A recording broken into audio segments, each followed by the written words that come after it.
নমস্কার বন্ধুরা, এবার দেখাবো ইনটেন্ট এর মাধ্যমে কিভাবে আমি অ্যাড ওয়ালেট প্লাস সেটা ব্যবহার করব।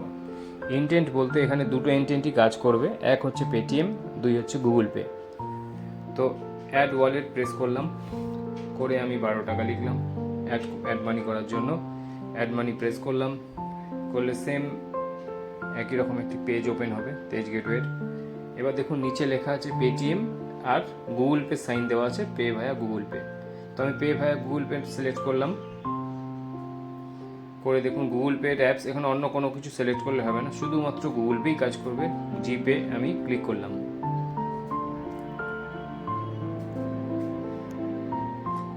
ফিঙ্গারপ্রিন্ট দিলাম, আমার যা পিন আছে জিপে সেই পিন দিলাম। ব্যাংক আমি চেঞ্জ করলাম, ডিবিএস সিলেক্ট করলাম, পে অপশন করলাম, এবার পিন দেবো।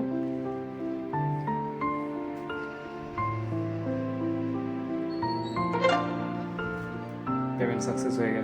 HDFC बैंक स्मार्ट हब व्यापार पर 12 रुपये प्राप्त हुए। ব্যাক করলাম, আমি আবার মিনিমাইজড হয়ে আমার আরবি রিচার্জের অ্যাপসে চলে গেলাম। দেখুন সাকসেস, ডান দিকের ওপরের ক্রস চিহ্নটা প্রেস করলাম এবং সাকসেস হয়ে গেছে, 12 টাকা আমি পেয়ে গেলাম। এবার আবার দেখাই পেটিএমের মাধ্যমে কীভাবে নেব। 13 টাকা লিখলাম, অ্যাড ওয়ালেট প্রেস করলাম, ঠিক একই রকমভাবে পেটিএম সিলেক্ট করব। পেটিএম, সরাসরি পেটিএমে দেখুন 13 টাকা দেখাচ্ছে পেমেন্ট করার জন্য। পেমেন্ট অপশন করলাম, ইকুইটাস ব্যাংক আমি সিলেক্ট করলাম,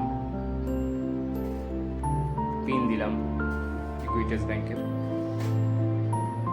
HDFC बैंक स्मार्ट हब व्यापार पर 13 रुपये प्राप्त हुए। আবার সেম ওপরের ব্যাক করলাম, ক্রস করে আসলাম এবং অ্যাপসটাকে মিনিমাইজ করে আবার আমার আরবি রিচার্জের যে অ্যাপস সেখানে চলে গেলাম। দেখুন এখানে সাকসেস লেখা আসছে। আবার উপরের বাদিকের ক্রস চিহ্নটাকে ক্রস করে বেরিয়ে আসলাম।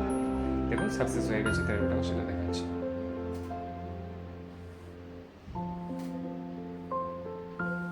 থ্যাংক ইউ, ধন্যবাদ।